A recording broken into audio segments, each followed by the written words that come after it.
Bonjour à tous, j'espère que vous allez bien.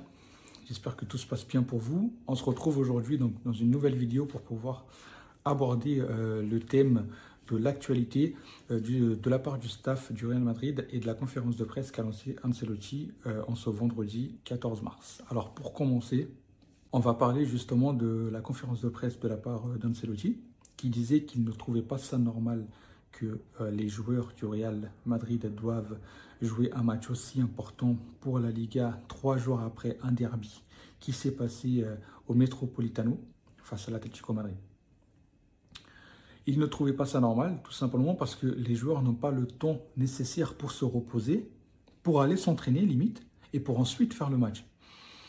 Et moi, personnellement, dites-moi ce que vous en pensez, mais moi, je trouve personnellement que 72 heures n'est pas assez pour pouvoir se reposer et s'entraîner.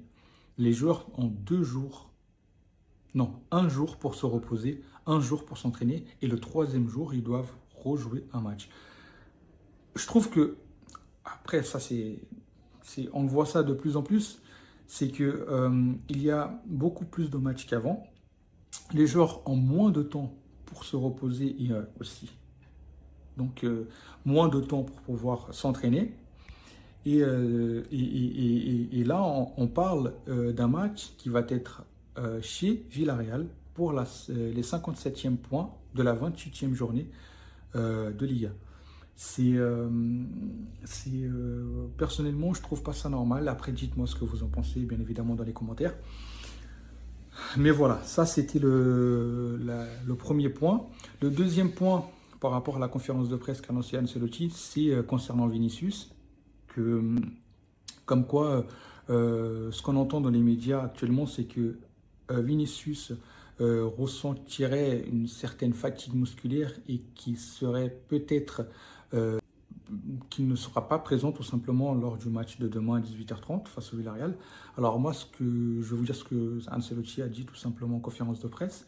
Il a dit que Vinicius effectivement ressentait une fatigue, mais ce n'était pas une fatigue musculaire, c'était une simple fatigue qui l'avait touché plus qu'à d'autres joueurs du Real Madrid. Et pour cette raison, il lui a donné donc 1 jour de repos supplémentaire. Mais il sera bel et bien présent au top de sa forme pour le match de demain, donc le samedi 15 mars à 18h30 face au Villarreal. Voilà. Dites-moi ce que vous en pensez là-dessus aussi par rapport à Vinicius et son temps de repos. Et le troisième et dernier point, c'est concernant justement les 5 joueurs, parce que jusqu'à présent, c'était 4 jusqu'à présent, 4 joueurs qui étaient absents au Real Madrid. Maintenant, c'est un 5e joueur. Et pas des moindres, hein, c'est tout simplement Ferland Mendy. Alors vous le savez, Ferland Mendy, en fin de deuxième période face à l'Atlético de Madrid, ce mercredi s'est blessé, a ressenti donc une fatigue musculaire sur sa jambe gauche, et ce qui fait qu'il ne sera pas présent pour le match de demain. Et il s'avère que suite à des analyses qui ont été faites de la part du staff médical du Real Madrid, il s'avère que c'est une blessure au niveau du biceps fémoral de sa jambe gauche. Donc, ce qui fait qu'il sera en dehors des terrains pendant 3 à 4 semaines. Donc voilà, donc vous avez la réponse. Demain, malheureusement, il ne sera pas présent face à Villarreal. Et il se peut qu'il ne soit pas présent non plus face au match aller contre Arsenal au Emirates Stadium. Alors j'espère que ce n'est qu'une rumeur, j'espère qu'il va vite se rétablir, j'espère le meilleur pour lui, j'espère qu'il va revenir au top de sa forme et assez rapidement parce qu'on a besoin de lui, malheureusement on a besoin de lui face au match aller d'Arsenal.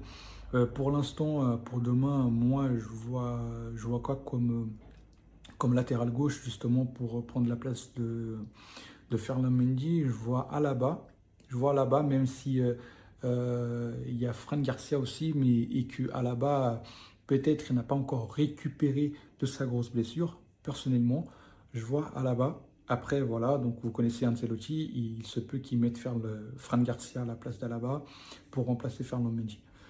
Voilà, donc c'était tout pour cette vidéo. J'espère qu'elle vous a plu. Et si c'est le cas, n'hésitez pas à liker, à partager et à vous abonner. Quant à moi, je vous dis à une prochaine vidéo. Portez-vous bien et à la prochaine.